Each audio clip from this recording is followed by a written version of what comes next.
तो नमस्कार, मैं हूं मुकेश निठारवाल। मेरे यूट्यूब चैनल पर आपका स्वागत है। आज की विशेष वीडियो में हम आपके साथ चर्चा करेंगे विधानसभा आम चुनाव 2023 के मतदान दल प्रशिक्षण के अंदर मतदान अधिकारी द्वितीय व तृतीय के कर्तव्य और दायित्व क्या हैं।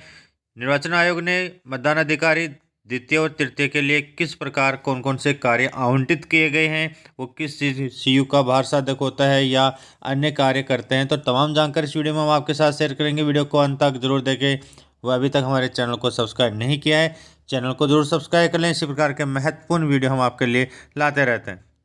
नमस्कार साथियों, अब हम बात करते हैं द्वितीय मतदान अधिकारी के कर्तव्य और दायित्वों की। पीओ सेकंड द्वितीय मतदान अधिकारी अमिट शाही का भार साधक होता है। यह प्रथम मतदान अधिकारी के पास बैठेगा और उसके पास मतदाता सूची की दूसरी प्रति होगी। अर्थात यहाँ पर फर्स्ट के बाद में जो वोटर है वो सेकंड के पास में आएगा। इसके पास मतदाता रजिस्टर और मतदाता पर्ची होगी। आयोग के नवीनतम दिशा निर्देशों के अनुसार मतदाता रजिस्टर 17A में वास्तविक मतदान से पूर्व मॉकपोल का डाटा क्लियर करने का प्रमाण पत्र अंकित किया जाएगा। अर्थात पीओ सेकंड के पास में 17A रजिस्टर के अंदर ही वास्तविक मतदान से पूर्व जो मॉकपोल किया जाता है उसका डाटा क्लियर करने का प्रमाण पत्र भी देना होगा। जैसे ही मतदाता इस मतदाता अधिकारी के पास आएगा, वह मतदाता के बाएं हाथ की तर्जनी का निरीक्षण करेगा कि इस पर कोई अमिट शाही का चिन्ह पहले से तो नहीं है। मतदाता की बाईं तर्जनी के नाखून एवं चमड़ी के रिज युग्म पर अमिट शाही का निशान लगाएगा। अर्थात पूरे की पूरी यहाँ पर नाखून से यहाँ पर जो चमड़ी है उसके ऊपर लंबी यहाँ पर शाही का निशान लगाएगा। यदि मतदाता की दाईं तर्जनी नहीं है तो अमिट शाही बाएं हाथ की क्रमानुगत अंगुली पर लगाएगा। अर्थात बाएं हाथ की तर्जनी पर सबसे पहले, नहीं है तो उसके बाद में मध्यमा, और नहीं है तो उसके बाद में अनामिका, और वो भी नहीं है तो उसके बाद में जो आपकी कनिष्ठिका है उसके यहाँ पर शाही लगाने का लिखा गया है। यदि मतदाता के दाएं हाथ की तर्जनी नहीं है तो अमिट शाही, यहाँ पर यह लिखा गया है कि बाएं हाथ में कोई भी अंगुली नहीं है तो अमिट शाही मतदाता के दाईं हाथ की तर्जनी पर लगाई जाएगी। यदि दाएं हाथ की तर्जनी भी नहीं है तो अमिट शाही दाएं हाथ की क्रमागत अंगुली पर लगाई जाएगी। यदि दोनों हाथों में कोई अंगुलियां नहीं है तो अमिट शाही बाएं अथवा दाएं हाथ के अंतिम सिरे पर लगाई जाएगी। अमिट शाही के प्रयोग में यहाँ पर आप देख सकते हैं कि लगाने का जो सही क्रम है वो पहले इस प्रकार नाखून के पास में थोड़ा सा लगाया जाता है। अब यहाँ पे पूरे नाखून और उसके आगे तक का जो है निशान उसके आधार पर लगाया जाएगा। अमिट शाही का प्रयोग के संबंध में नवीन प्रावधान अमिट शाही बाईं तर्जनी के नाखून के आखिरी सिरे के प्रथम जोड़ से नीचे तक आपको प्रदत्त ब्रश की सहायता से मतदाता की अंगुली पर लगाई जाएगी, जैसा कि इस चित्र में आपको दिखाया गया है। मतदाताओं के रजिस्टर 17 के कॉलम 2 में मतदाता के निर्वाचक नामावलियों की क्रम संख्या लिखेंगे और कॉलम 4 में मतदाताओं के हस्ताक्षर अथवा अंगूठा निशानी ली जाएगी। यहाँ पर यह भी सुनिश्चित करेंगे कि पीओ सेकंड के द्वारा मतदाता पहचान पत्र से मतदान करता है तो उसके मतदाता के रजिस्टर 17 में कॉलम 3 के अंदर ईपी लिखा जाएगा। अर्थात यदि ईपिक से वोट दे रहा है तो आपको कॉलम 3 में ईपी अंकित करना होगा। यदि मतदाता की पहचान किसी अन्य फोटोयुक्त दस्तावेज से की गई है, राज्य निर्वाचन आयोग के प्रयोजनार्थ विशिष्ट किए गए हैं, जो अभी हमने बात की थी। ईपिक के अलावा 12 दस्तावेज हैं, उनके यहाँ पर अंतिम 4 डिजिट है, उनका रजिस्टर में रिमार्क किया जाएगा।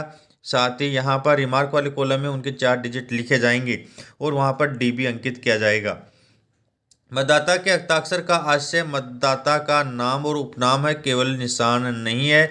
यदि मतदाता अपना अंगूठा लगाता है तो मतदाता के बाएं हाथ का अंगूठा 17 रजिस्टर में लगाया जाएगा। यदि बाएं हाथ का अंगूठा नहीं है तो दाएं हाथ का अंगूठा लगवाया जाएगा। यदि दोनों अंगूठे नहीं हैं तो बाएं हाथ की अंगुलियों की छाप ले ली जाएगी और बाएं हाथ की अंगुलियां नहीं हैं तो दाएं हाथ की अंगुलियों की छाप ले ली जाएगी। दोनों ही हाथों की अंगुलियां नहीं हैं तो यहाँ पर मतदाता के साथी के हस्ताक्षर अथवा अंगूठा निशानी ली जाएगी। उपरोक्त कार्य करने के बाद में पीओ सेकंड के द्वारा मतदाता को एक मतदाता पर्ची जारी की जाएगी, जिसमें वह 17 रजिस्टर की क्रम संख्या और मतदाता की निर्वाचक नामावलियों की क्रम संख्या और अपने लघु हस्ताक्षर के साथ अंकित करना होगा।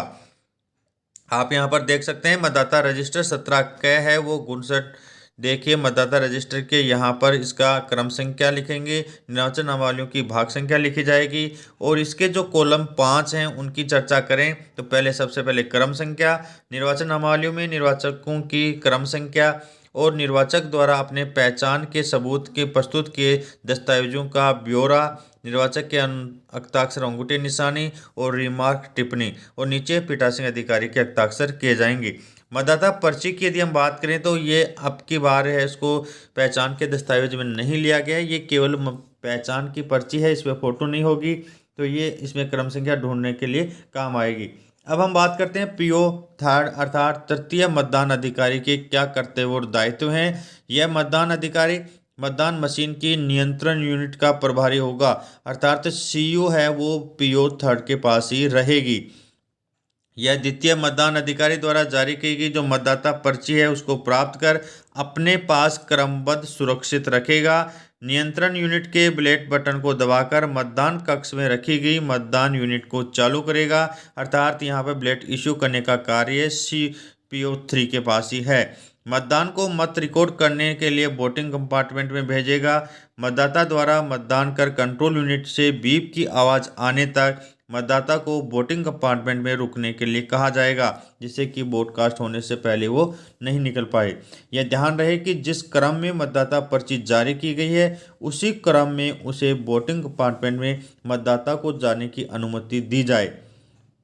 निर्वाचन के मतदान कक्ष में वापस आने तक निर्वाचक की बाईं तर्जनी पर अमिट स्याही के चिन्ह की भी जांच करेंगे, जिससे कि वो ये सुनिश्चित हो कि उनकी जो स्याही लगाई गई है वो वहाँ पर लगी रहे। तत्पश्चात मतदाता है वो मतदान कक्ष से बाहर प्रस्थान करेंगे। इस प्रकार यहाँ पर पीओ सेकंड और पीओ थर्ड के जो कार्य और दायित्व हैं उनकी चर्चा की है। फिर भी यदि किसी प्रकार की कोई कन्फ्यूजन है तो इस वीडियो के कमेंट्स बॉक्स में आप कमेंट करें, हम आपकी समस्याओं का समाधान करेंगे।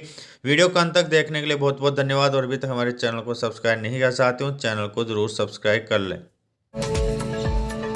वीडियो को अंत तक देखने के लिए थैंक्स। यदि वीडियो अच्छा लगा है तो वीडियो को लाइक व कमेंट जरूर करें और ऐसे ही महत्वपूर्ण वीडियो देखने के लिए चैनल को सब्सक्राइब कर लें। यह जानकारी अधिक लोगों तक शेयर जरूर करें।